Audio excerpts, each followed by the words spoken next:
So guys तीसरा programme हम लोग देखते हैं। Write a program to calculate 3 paper marks. 3 paper के मार्क्स हमें इनपुट लेने हैं। यहाँ पे आप जैसे देख सकते हैं, read 3 paper marks in P1 P2 P3। मतलब हम रीड करना मतलब इनपुट लेना, वैल्यू इनपुट लेना वेरिएबल में। तो P1 P2 P3 तीन पेपर के मार्क्स हमें लेने हैं, पेपर 1 पेपर 2 पेपर 3 में। P1 P2 P3 is basically हम बोल सकते हैं कि रिस्पॉन्सिबल ऑब्जेक्ट्स हैं जो कि हम जिसमें हम वैल्यू स्टोर करेंगे।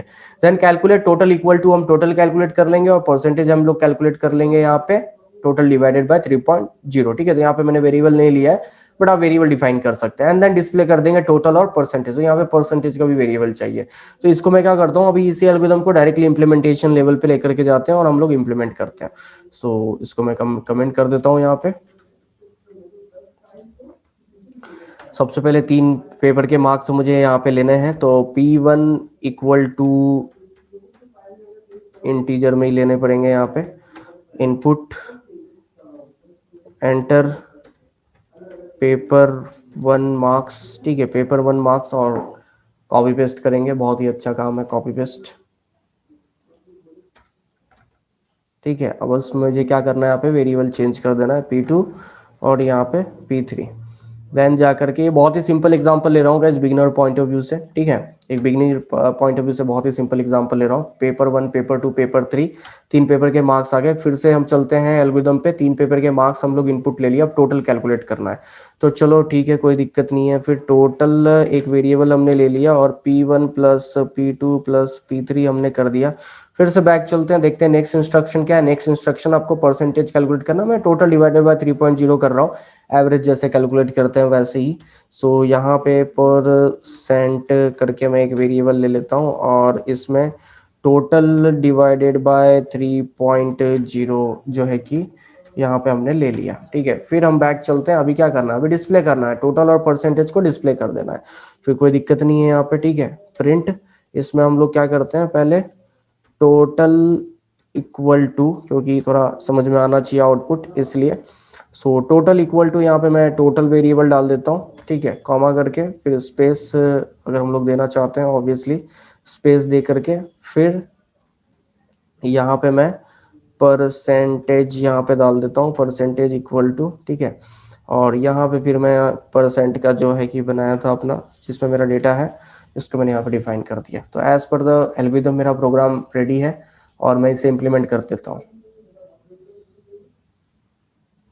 सो आप यहाँ पे देख सकते हैं पेपर के मार्क्स पूछ रहा है मुझे। यहाँ कोई चेक नहीं करवाना है कि पास है या फेल है, सिर्फ इनपुट लेकर के जो है कि कैलकुलेट करवा करके दिखवाना है। ठीक है, तो आप देख सकते हैं यहाँ पे जो है कि वो कैलकुलेट किया हुआ है और बाय डिफॉल्ट ये इतने डिजिट इसने ले लिया है यहाँ पे। ठीक है, पॉइंट के बाद उसने बाय डिफॉल्ट जितने डिजिट लेना है उतना डिजिट उसने ले लिया है। तो आप चाहें तो इसको कम भी कर सकते हैं। कैसे कम करना है ये मैं आगे जाकर के आपको बताऊंगा। जैसे जैसे हम लोग आगे बढ़ेंगे, पाइथन का ट्यूटोरियल आप फॉलो करेंगे, आपको सारी चीजें पता चल जाएगी। तो यहाँ पे आप देख सकते हैं टोटल बता दिया है, टोटल आपके आ गया है 116 और ये उसका परसेंटेज है, ये डिस्प्ले हो गया। तो अगर आपका, मैंने जैसे आपको पहले बोला कि आपकी चीजें अगर क्लियर है कि एग्जैक्टली आपको कैसे जो है कि प्रेजेंट करना है, तो फिर आप जो है कि आपको कोई दिक्कत नहीं जाती है। ठीक है, ये आपको क्लियर करके रखना है।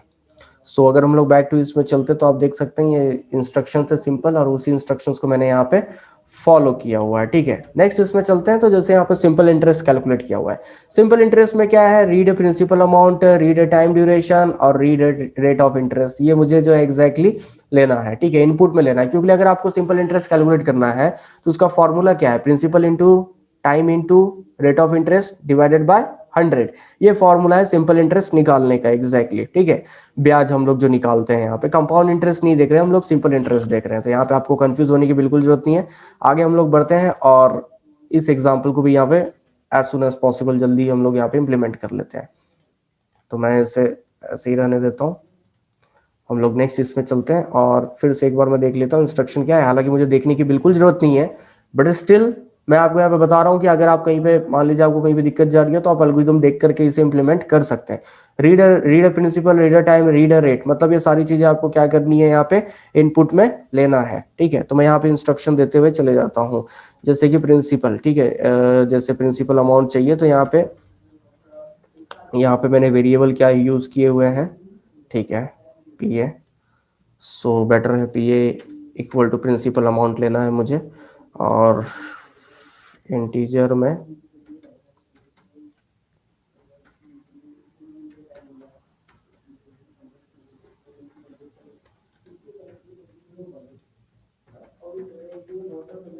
प्रिंसिपल अमाउंट हमारा आ जाएगा यहाँ से, फिर जा करके टाइम चाहिए मुझे, ठीक है।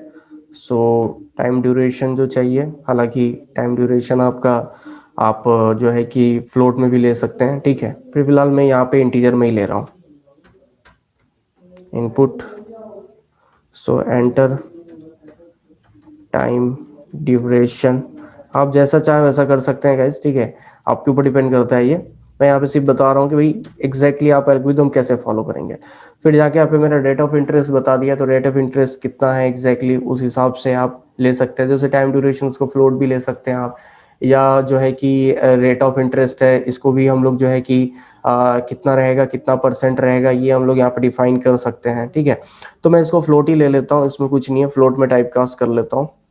तो जो भी इनपुट में वैल्यू आ रहा है मैं उसको यहाँ पे बोलता हूँ एंटर रेट ऑफ इंटरेस्ट, ठीक है। एंटर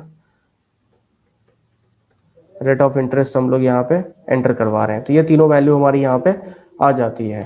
फिर जाके हम लोग क्या करेंगे यहाँ पे, अभी नेक्स्ट इंस्ट्रक्शन क्या है, कैलकुलेट करना, मतलब फॉर्मूला इंप्लीमेंट कर देना है आपको यहाँ पे एस आई करके।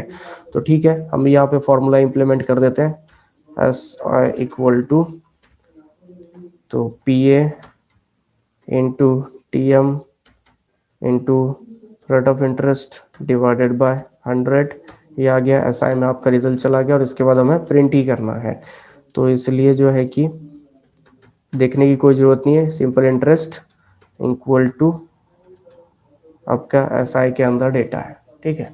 सो ये प्रॉपरली आपने लिख लिया, इसको हम लोग रन करते हैं और रिजल्ट इसका देखते हैं कि एग्जैक्टली रिजल्ट ये क्या प्रिंट करता है आपका, ठीक है। तो enter principal amount, principal amount बोल रहा है, तो जैसे कि मैंने यहाँ पे फॉर एग्जांपल 1 लाख एंटर कर दिया। टाइम ड्यूरेशन मैंने यहाँ पे जो है कि 2 साल के लिए कर दिया, ठीक है, या 1 साल के लिए भी कर सकते हैं। और उस हिसाब से हम लोग यहाँ पे अभी रेट ऑफ इंटरेस्ट जो है हम लोगों ने यहाँ पे 10% रख दिया, ठीक है। तो मैंने जैसे आपको बताया कि आप जो टाइम ड्यूरेशन है ऑब्वियसली उसको फ्लोट रखें, क्योंकि वहाँ पे आपको हो सकता है आप 1.5 साल के लिए ले रहे हैं, ठीक है, ये भी हो सकता है मे बी।